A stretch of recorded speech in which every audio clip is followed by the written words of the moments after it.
This is going to be a walnut mirror frame with a shelf incorporated. It's based on the design that I made for myself a few years ago with a little corner shelf. This shelf, however, is going to be on the side and kind of off center for the rest of the frame.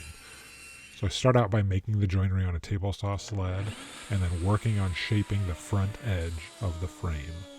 This is done on the router table with a core box bit, and then I trim it to final thickness on the table saw, which leaves basically a cove on the front. I do it this way so that the bottom shelf seen here being trimmed with an undercut will match the same profile as the rest of the frame. 3 of the corners are just simple miter joints that'll be reinforced with splines, but the 4th corner that's going in the middle of the shelf is actually going to be sort of like a lap joint. So here I'm cleaning it up by hand and then going to hog out the waste on the shelf side so that that nests in there. And then I'll also put in a screw that'll give it just a bit of mechanical strength to reinforce. So I'm just hogging it out with the saw first and then a chisel to trim to the lines made by the knife. And once I get it cleaned out enough, I'll test fit the cross piece. And it won't fit quite right the first time, but I just follow it up and find just a little bit that needed to come out of that corner, and then it nests in there nice. So now it's tightly fit. I test everything together, and all the joinery is done at this point.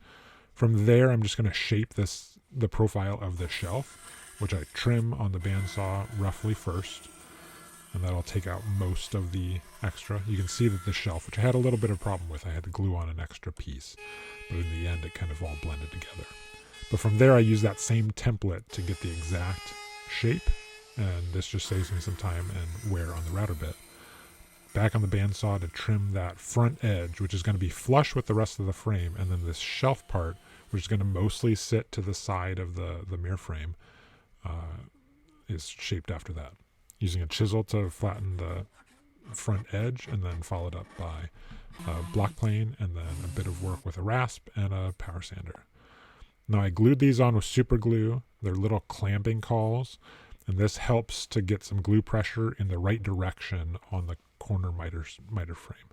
I typically make a miter frame with a band clamp, but because this is only 3 out of 4 corners, it can't really work with a shelf. So instead, I just use these clamping cauls, and a single clamp will give enough pressure in there to get it. And you just have to make sure that these all stay lined up.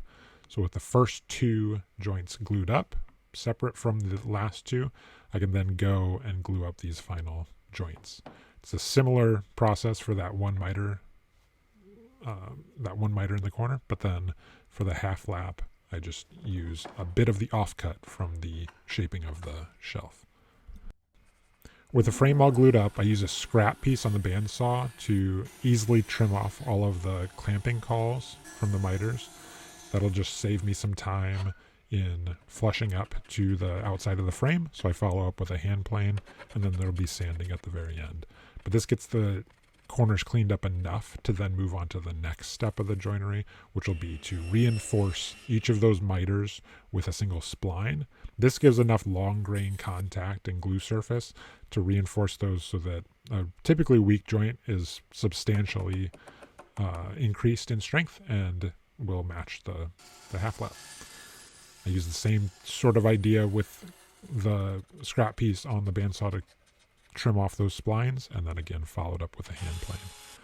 Now I move on to the support of the actual frame, and this is just a piece of 1/8 inch aluminum that I'm making some screw holes. I'm using a 3/8 inch bit there to act as sort of a both center finder and a countersink bit, but I also followed up with just a standard countersink there. Just saves some time instead of trying to drill it with just the countersink. So I position that onto the back of the frame, and then now I'm insetting. I'm trimming off enough there to inset that into the back of the frame. Again, this is just a flat piece of 1/8 inch aluminum that's going in here, but with those screw holes, I have enough space there that I can screw into the solid wood frame, and that gives the frame side support. On the wall, I use an angled hanger. This came in a kit that I got from a big box store, and it works perfectly to kind of wedge the frame in there, just even with the flat side of that frame side piece.